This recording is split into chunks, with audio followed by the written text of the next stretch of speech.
Good morning. Welcome to Inquisition Update. My name's Tom Fress, and I'll be your host for the next hour. You're listening to FirstAmendmentRadio.net. Thanks for tuning in. We'll continue where we left off yesterday in the book, The Footprints of the Jesuits by R.W. Thompson. Very important book for our understanding of what role the Jesuits and the Roman Catholic Church have in the destruction of our liberties in this country.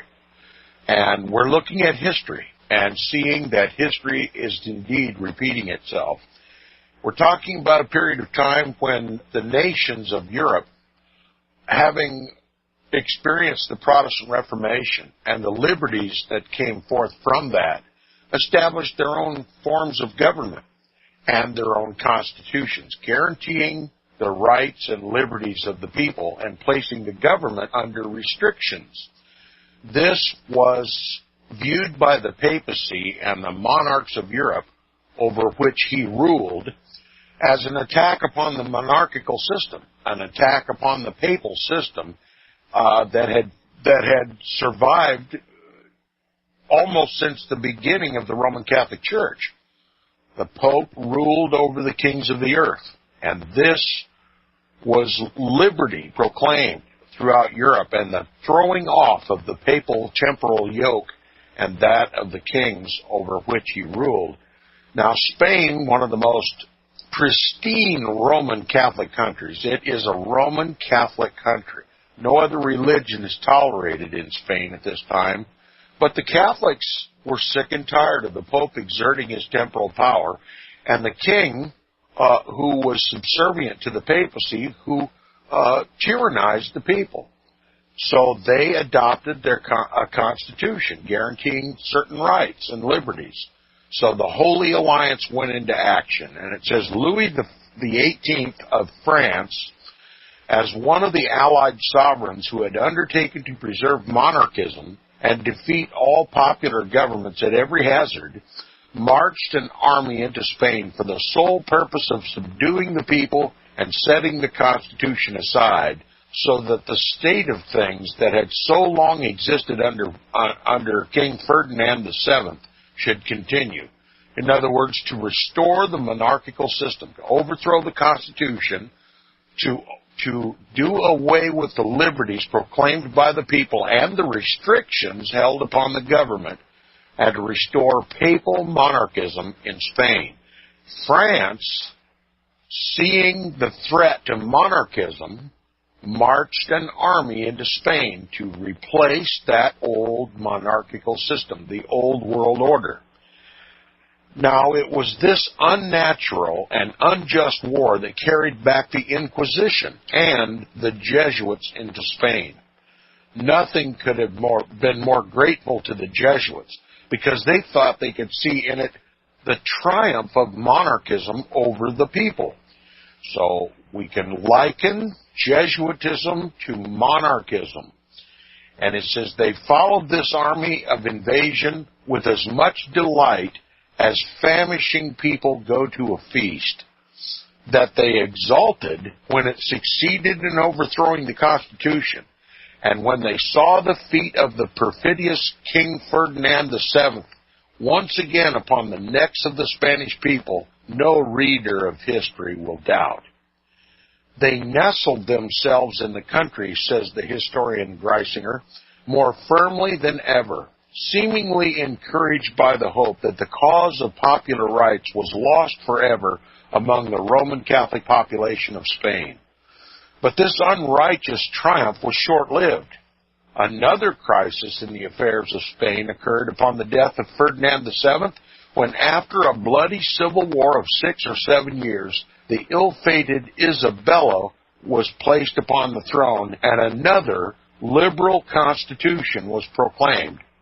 Not entirely republican, it is true, but sufficiently representative in form to arrest the usurpations of absolutism and assure the ultimate triumph of popular liberty. Once more, the Roman Catholic people of Spain signalized their victory over absolutism by driving the Jesuits out of the country and avowing their determination that they would no longer be endangered by their presence or annoyed by their intrigues. Would to God that this sort of manliness would raise its head in this country, that we would do like Roman Catholic Spain and kick the Jesuits out of our country so that our liberties would no longer be endangered, nor would we be annoyed by the intrigues of the Jesuits. It says, and thus the Jesuits were compelled to find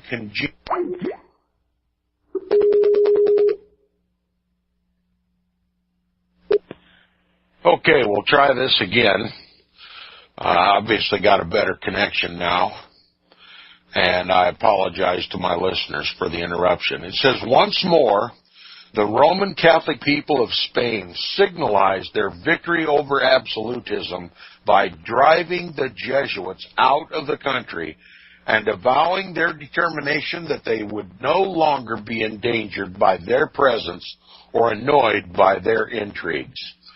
And thus the Jesuits were compelled to find congenial fields of operations elsewhere in Europe, among those who regarded a constitutional and representative form of government as an offense against the divine law, in other words, against the Pope's law, the people as fit only for servitude and absolute monarchs as, quote, booted and spurred to ride them, unquote. So the Jesuits were forced to find less resistance somewhere else. Spain slammed the door on the Jesuits, asserting their rights and their liberties and placing their government under restrictions to preserve those rights. The Jesuits were forced to find more fertile fields to cultivate elsewhere. That is what we need to do here in the United States of America. Force the Jesuits to leave this country, to leave our liberties in place, and to restore those restrictions upon our government that we once enjoyed in this country. Now, those familiar with the hatred the Spanish people entertained for the Jesuits, not only on account of their bad influences over King Ferdinand VII, but because of the tendency of their doctrines to convert men into machines and blunt their moral sensibilities, are not surprised at the detestation in which they were held in Germany. The Spanish people had long been known for obedience to the Roman Catholic Church, but had reached a point of intelligence which enabled them to understand the difference between the Church and the papacy, and therefore they would not permit even Pope Pius VII to force the Jesuits upon them, a fact of great significance in forming a true estimate of their character. In Germany, however, where the Protestant Reformation began, the remembrance of their former vicious career had not died out. The opposition to them, that is the Jesuits, after their reestablishment was more intense than it had been before their suppression. For as the German people increased in enlightenment, they were better able to see and understand the irreconcilable hostility of the Jesuits to intellectual development and constitutional government.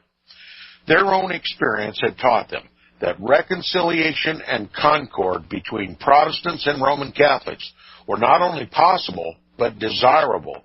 And they had learned from that same experience that as the Jesuits had participated in all the measures designed to strike down constitutional governments established by Roman Catholic populations, their delight would be increased if, with the same weapons, they could destroy similar governments established by Protestants.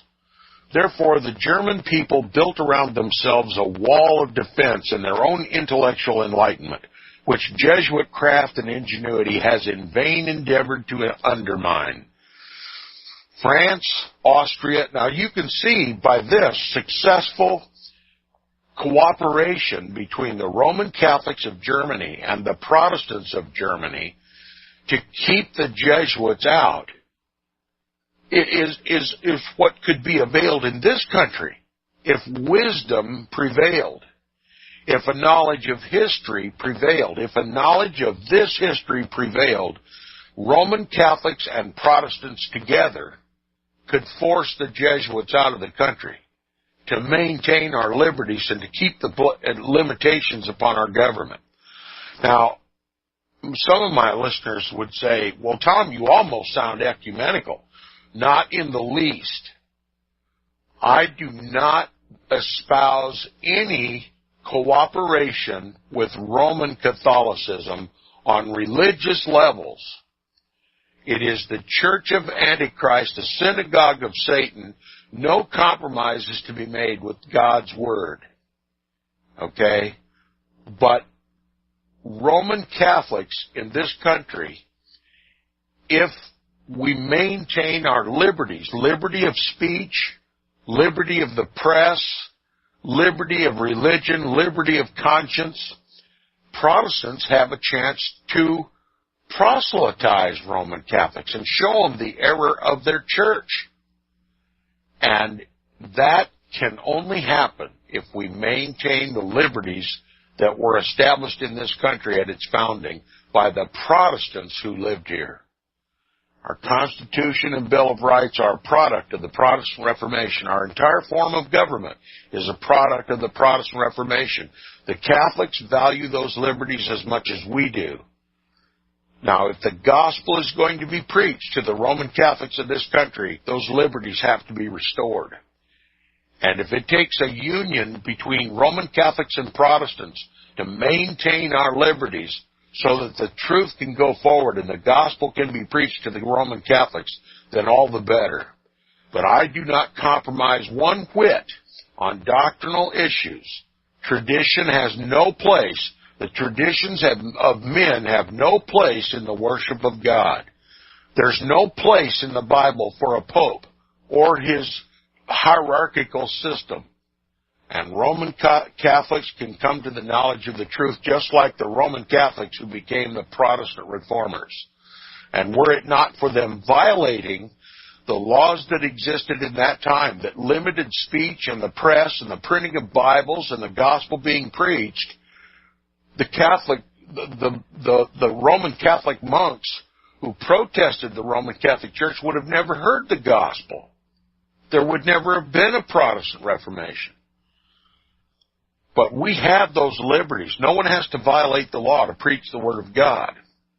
Let us not be careless with those liberties, and let us do all in our power to maintain those liberties so that the gospel of Jesus Christ can be preached. The Word of God can be preached to Roman Catholics so that they would see the error in their beliefs and also in their church. All right, no ecumenism here at Inquisition Update. Truth is a singularity. Christ does not share his throne with anyone else. And the Roman Catholic Church is not Christianity. So, that being said, we'll continue. It says, therefore, the German people, Protestants and Catholics together, built around themselves a wall of defense against the Jesuits, right? They built a wall of defense in their own intellectual enlightenment, which Jesuit craft and ingenuity has in vain endeavored to undermine. So that was the state of affairs in Germany in the 1800s, so says R.W. Thompson. Germany built a wall of protection against the Jesuits. And now you know why they were embroiled in the 20th century in war. That's the result of resisting the Jesuits. Second World War, the First World War, and the Second World War were simply the acts of the Jesuits, trying to break down that wall and to assert themselves in Germany and to break the bond, to break the cooperation between Protestants and Roman Catholics in Germany. Now, excuse me. The author continues, he says, France, Austria, and Bavaria were all Roman Catholic countries. France had not forgotten the former fierce and protracted conflict which had given the Gallican Christians their cherished liberties, by assuring to the government the control of its temporal affairs without papal interference.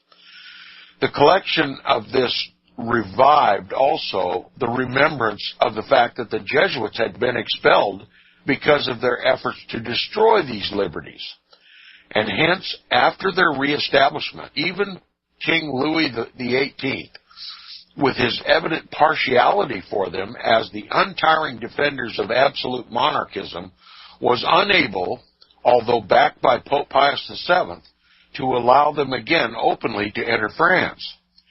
Neither in Austria nor Bavaria had there ever been any such struggle as in France, but nevertheless, the indignation felt toward the Jesuits by the people of both these countries was so undisguised that neither Francis I in the former nor Maximilian Joseph in the latter dared to brave public opinion by allowing them free access to either kingdom.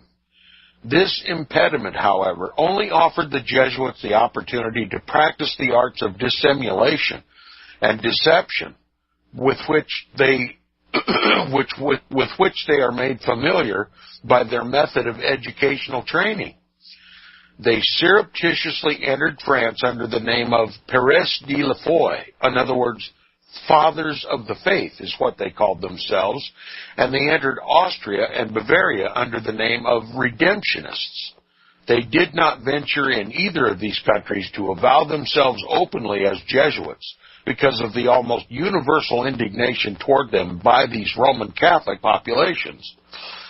But gaining admission among them by these false pretenses, they understood well by skillful training how to proceed. Having penetrated the skirmish line of the enemy, they could survey the whole field of battle and plan accordingly.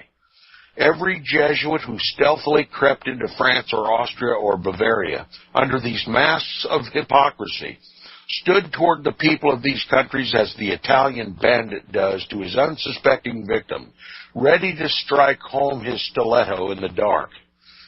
It should excite no wonder, therefore, that with Pius VII and the allied sovereigns upon their side, all maintaining the divine right to govern and denying that of the people, these incendiary Jesuits were enabled at last to avow openly the name and existence of their order and to become scattered in all directions under the shelter of papal and imperial protection.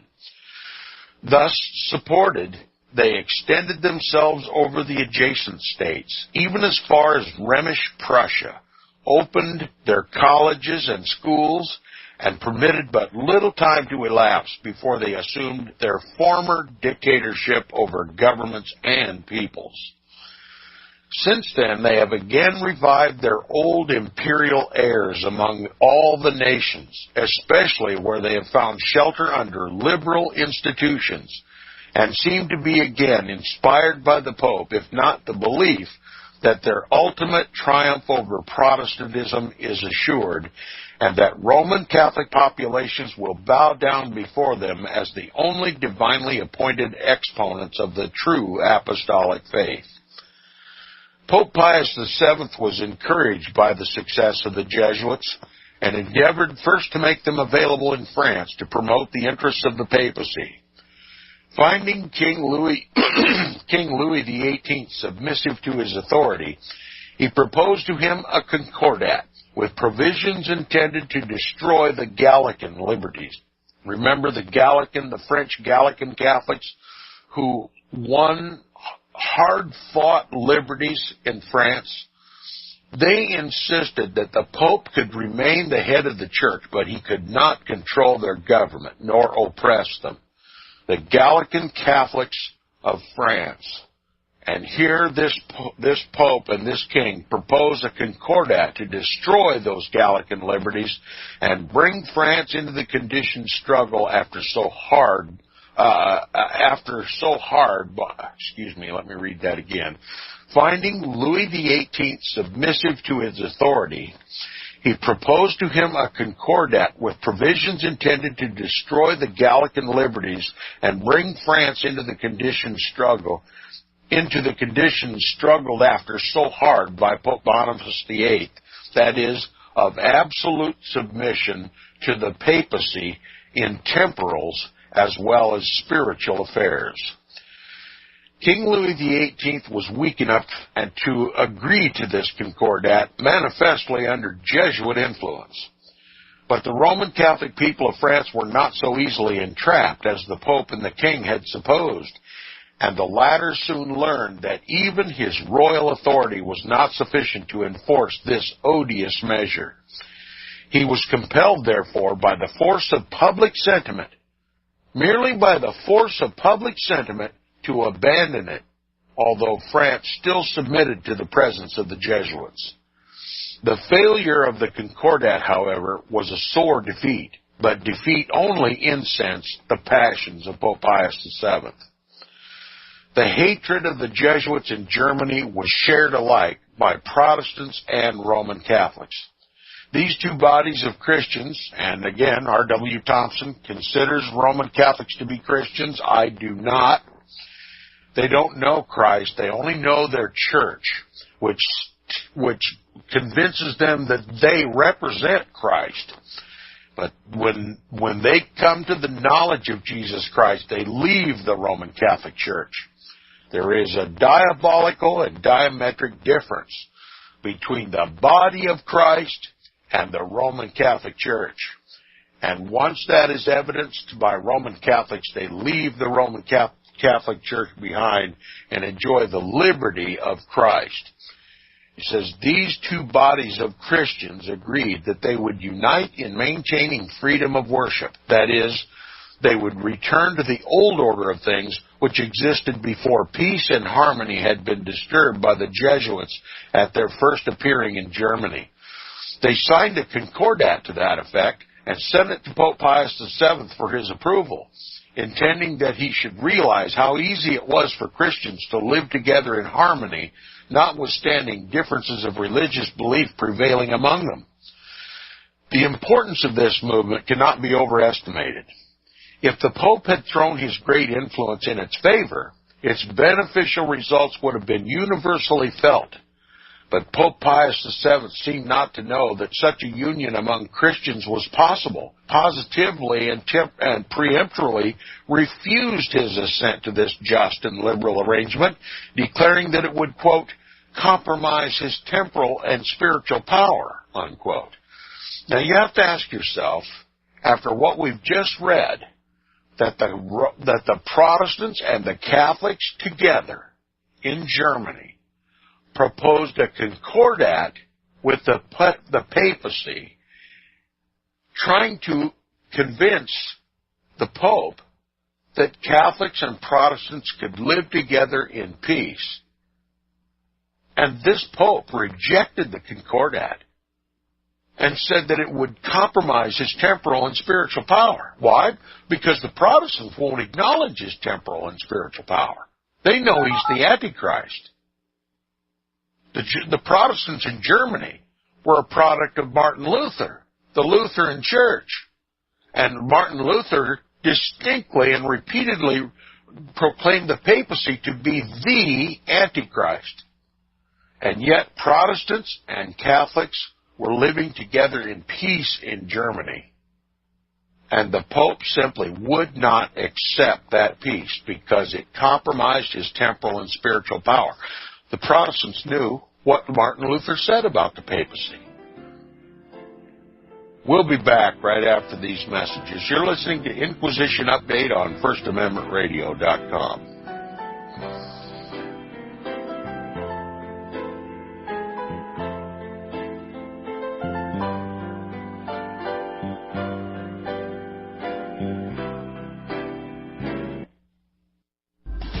Years ahead of the dominant media, FirstAmendmentRadio.com and FirstAmendmentRadio.net.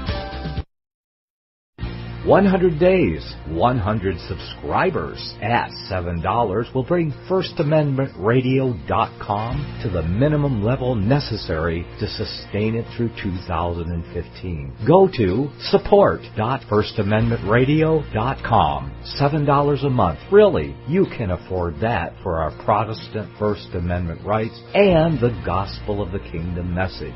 Where your heart is, there will your treasure be also. Go to support.FirstAmendmentRadio.com. Record budget deficits, bankruptcies galore, and the U.S. dollar is at an all-time low. With today's gloomy economic outlook, safe investments are often hard to find. For over a decade, Melody Cedarstrom at Discount Gold and Silver Trading Company has been helping people secure their future by investing in the precious metals. Melody has the honesty, integrity, and experience that is often lacking in the precious metals business. Let her put it to work for you. Call Discount Gold and Silver Trading at 800-375-4188. That's 800-375-4188.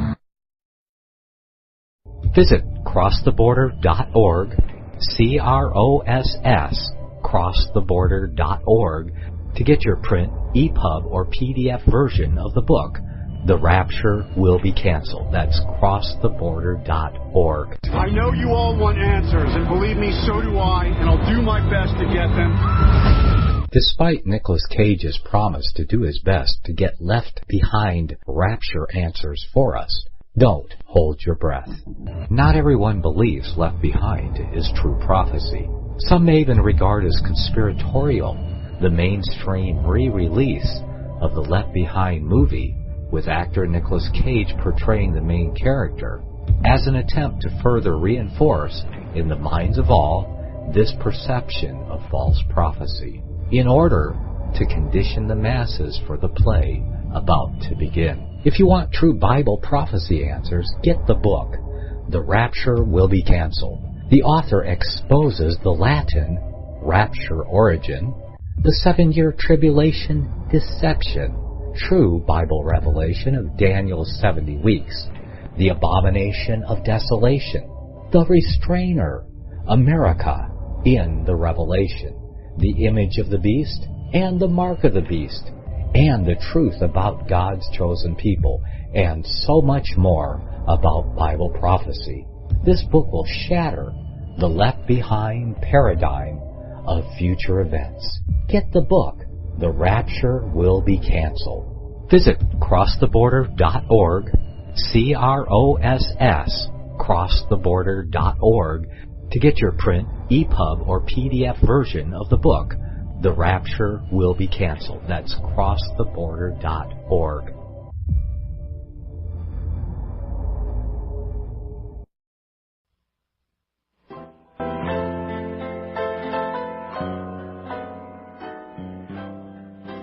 Okay, welcome back from the break. You're listening to the second half hour of Inquisition Update on FirstAmendmentRadio.com. If you like Inquisition Update and value the information you get here, please support Inquisition Update by supporting First Amendment Radio, who sponsors the program. Now, the point I was trying to make before the break is that here, the Protestants of Germany, together with the Catholics of Germany, proposed a concordat with the Vatican, Pope Pius VII, for his approval that they would continue to live together in peace. And the Pope rejected the concordat because it would limit his power, limit his temporal and spiritual power, knowing full well what the Protestants of Germany believed about the papacy. And this Pope did not want the Protestants to have influence over his Roman Catholics. From the papacy's point of view, Roman Catholics in Germany, as well as Protestants in Germany, are rebellious. And they both need to come under the sole jurisdiction of the papacy and acknowledge the Pope as the vicar of Christ on earth. In other words, that the Protestants give up their protest against the Roman Catholic Church and acknowledge the papacy as the supreme divine right ruler of both spiritual and temporal affairs, not only in Germany, but all over the world. Now, in light of what we've just discussed, this event that took place in Germany between Catholics and Protestants, this peace and concord that had been arrived at, this cooperation that was being demonstrated between Protestants and Catholics living together in peace in Germany, and the papacy rejecting that peace, how do we view Vatican Council II? How can the papacy expect us seriously to accept Vatican Council II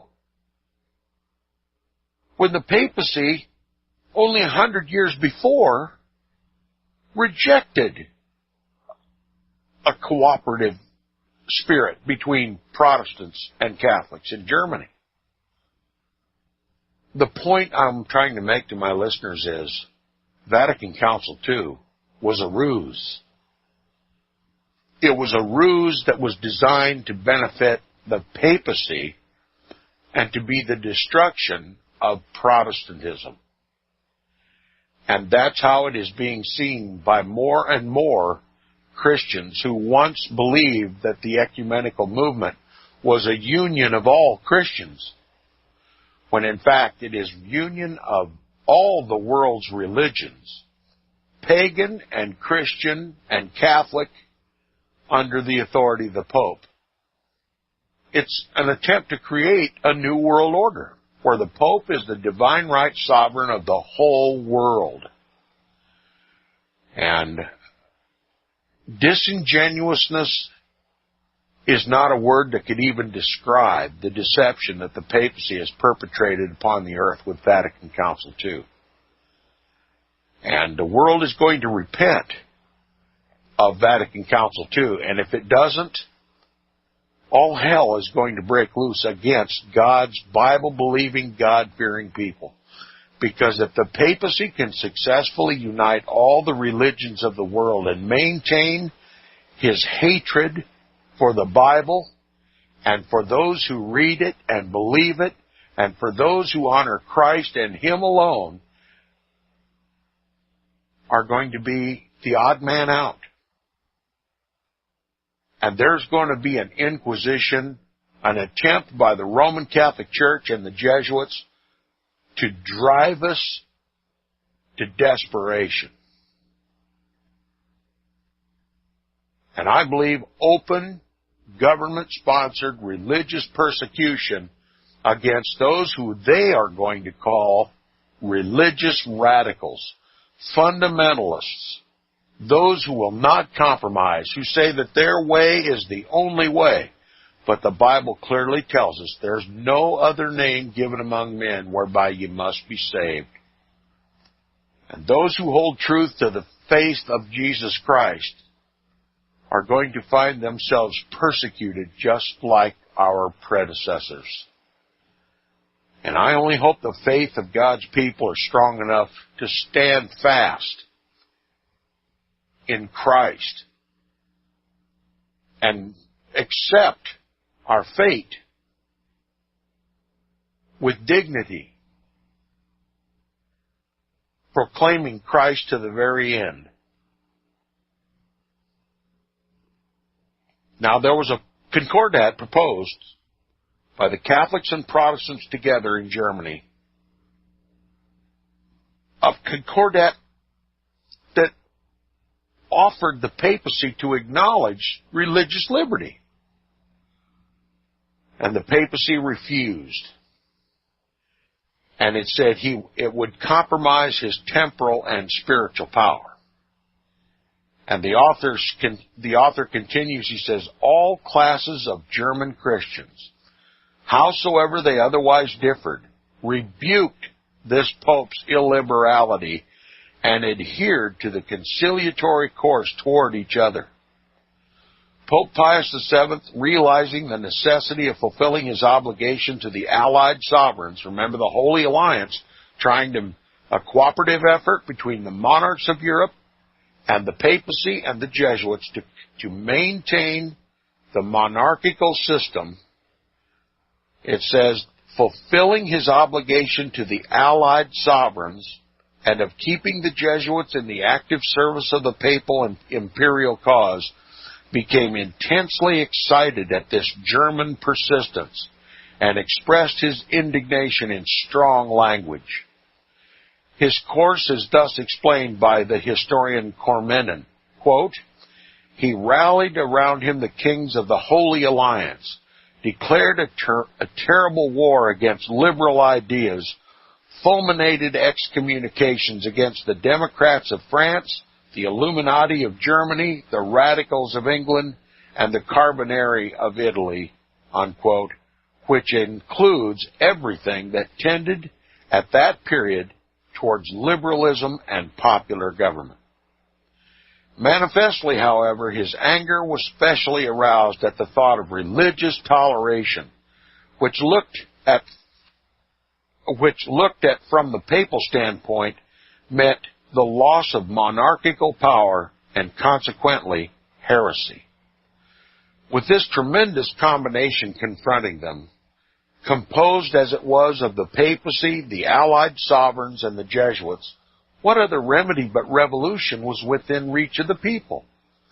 How else could they prevent the continued union of church and state, the complete triumph of monarchism, and the crushing defeat of constitutional and popular government?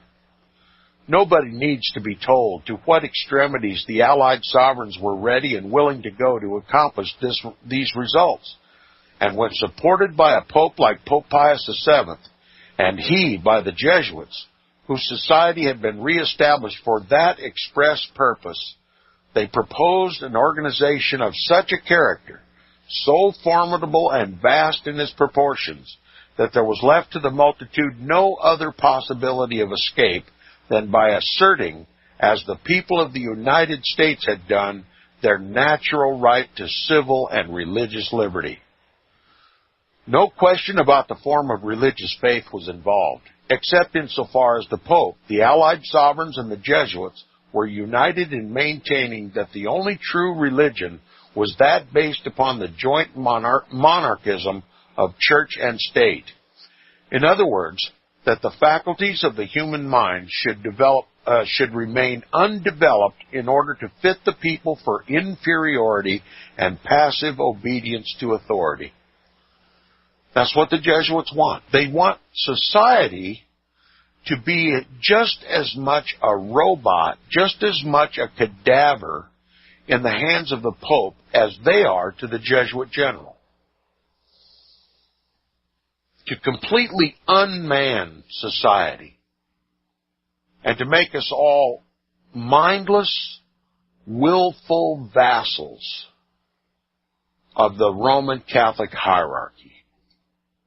No question about the form of religious faith was involved, except insofar as the Pope, the Allied sovereigns, and the Jesuits were united in maintaining that the only true religion was that based upon the joint monarchism of church and state, the union of church and state.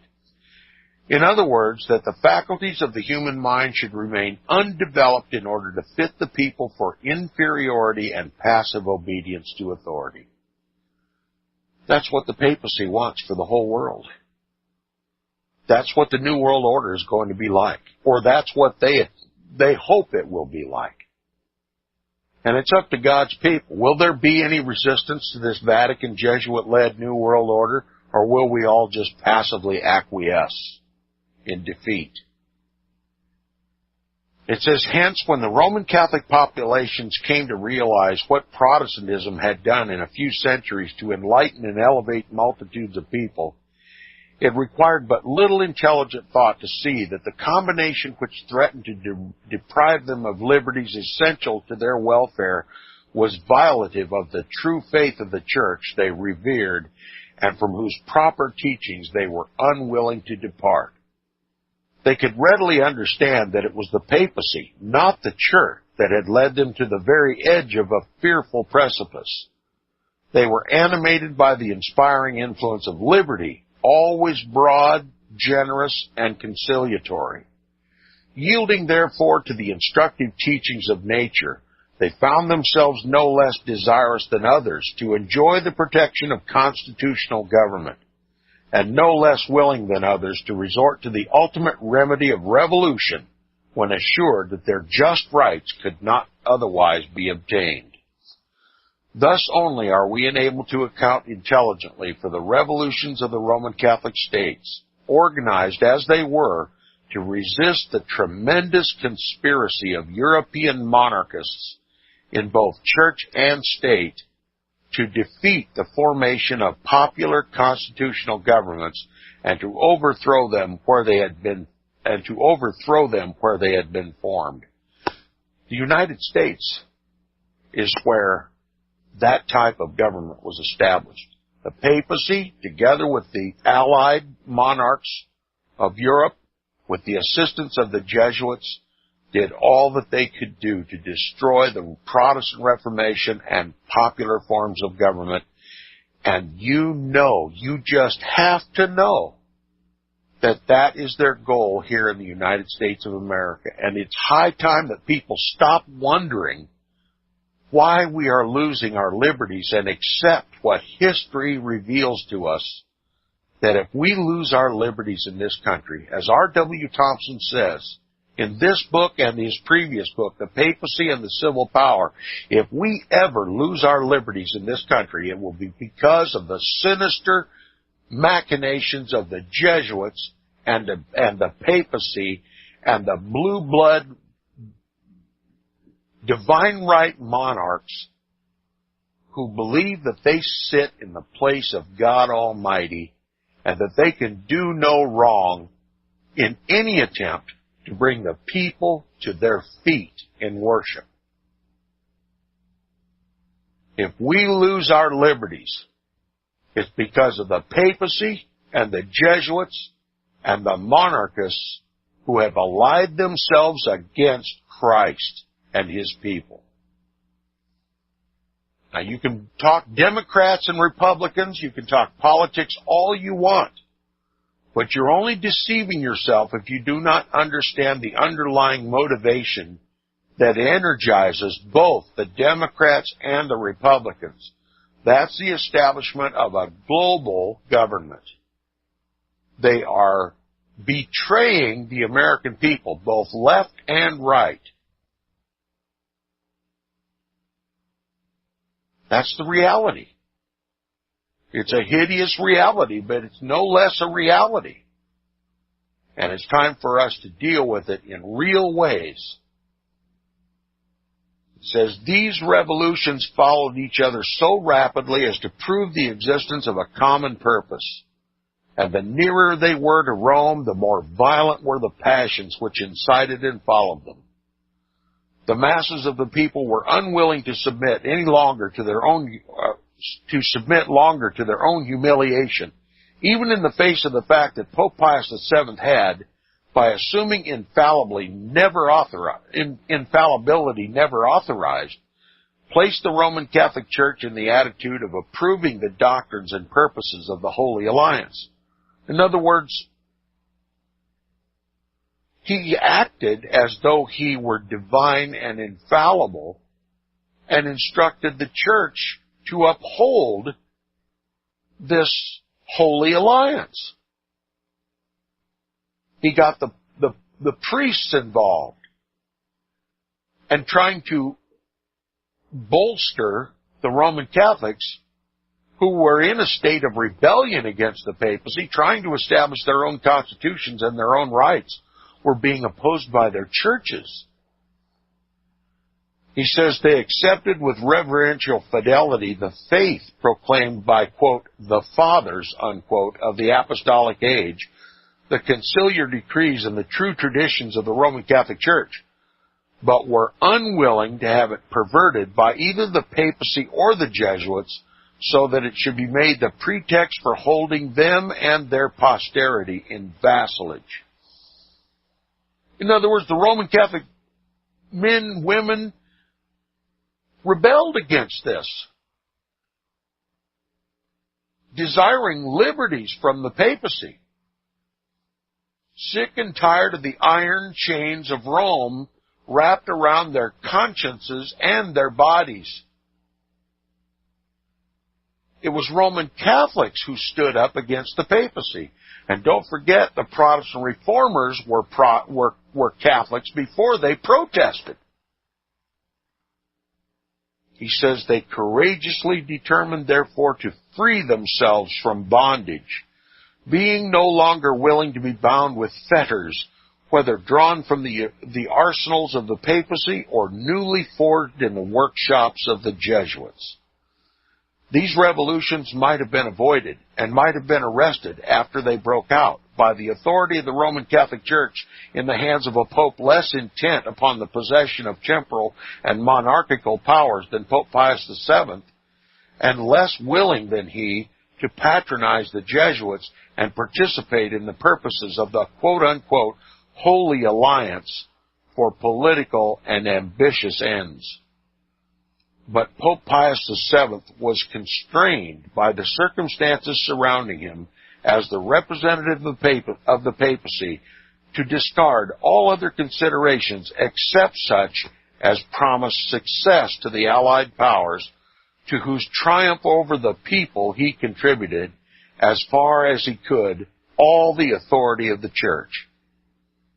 To him the Jesuits appeared merely as experienced rowers who could break the waves of the revolutionary sea, and having taken them on board the papal bark, freighted with the richest treasures, he defied alike the complaints of the oppressed peoples and the dangers of shipwreck.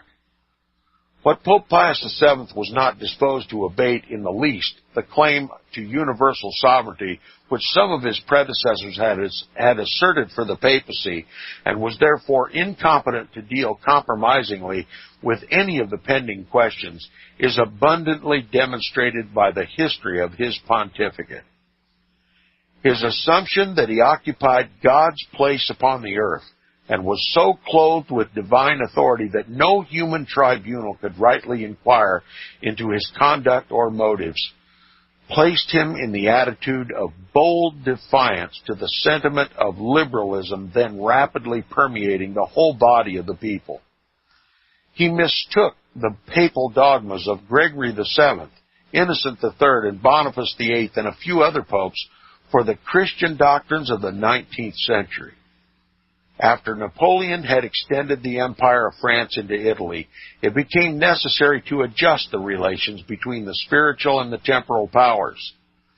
He accordingly addressed a letter to Pope Pius VII wherein he said, quote, "I will touch in nothing the independence of the Holy See," unquote. That is, that in all spiritual matters he would leave the independence of the Pope undisturbed. He made this clear by continuing, quote, "Your Holiness will have in me, in temporals, the same regard I bear for you in spirituals," unquote. The obvious meaning of Napoleon was that the church and state should be separated, and that each should be independent of the other in its own proper sphere. The Pope was left sovereign in Rome, with all the temporal powers necessary to local government, but Napoleon should remain the emperor with general jurisdiction pertaining to that office. In effect, it was, substantially, a restoration of the relations which existed between the Church and the emperors Constantine and Charlemagne. If Pope Pius VII had accepted this proposition, it would have gone far toward allaying the revolutionary incitement in Europe, because the people would have seen in it a desire on his part to become reconciled to the progressive spirit of the 19th century.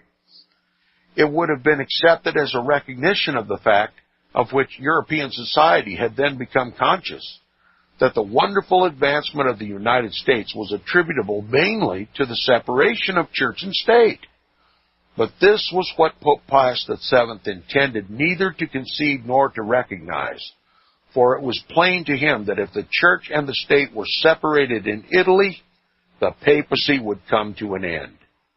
Therefore, after reminding Napoleon that he considered his proposition as offensive to the, quote, dignity of the Holy See, unquote, and an invasion of his rights, quote, rights of free sovereignty, unquote, although it left all of his spiritual powers not only unimpaired but fully protected, he emphatically and indignantly rejected it.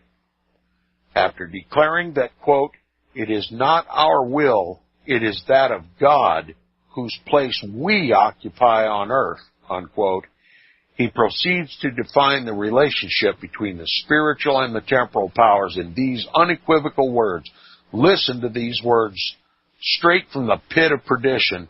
He says, quote, "We cannot admit the following proposition, that we should have our majesty in temporals the same regard that you have for us in spirituals. This proposition has an extent that betrays and alters the notions of our two powers. A Catholic sovereign is not only because a Catholic sovereign is such only because he professes to recognize the definitions of the visible head of the church and regards him as the, quote, master of truth and the sole vicar of God on earth," unquote. Continuing, he said, "There is therefore no identity or equality between the spiritual relations of a Catholic sovereign and the temporal relations of one sovereign to another." Close quotes. Now, the true meaning of this was well understood at the time and cannot now be disguised by any method of interpretation. According to Pope Pius VII in this statement, therefore, a Roman Catholic sovereign must accept whatsoever the Pope shall define in domain of faith and morals, whether spiritual or temporal, because he alone is the master of truth and stands in the place of God on earth, and is consequently without any superior or even equal. That in no other way can a Pope be such a supreme sovereign as he ought to be. That it is his divine right to command and the duty of temporal sovereigns to obey, and that no matter what temporal relations shall exist among sovereigns, there can be no equality between them and the Pope, who shall rule them all in whatsoever concerns faith and morals, as the sole vicar of God on earth. Those are the words of Antichrist. It is a demand that not only Napoleon, but every king on the earth should answer to the Pope, and that the Pope should answer to no one. Are we to believe that post-Vatican Council II, the papacy has changed? With so strong a words as Pope Pius VII uttered to Napoleon, who merely wanted to separate church and state, that we are to believe the Pope has extended a conciliatory arm toward Protestants in this country? I don't believe it. And I don't believe anybody else should admit it. Okay, looks like we're going to be interrupted again at the end of the program, so we'll just call it quits. You've been listening to Inquisition Update on First Amendment Radio. We'll see you tomorrow on the program.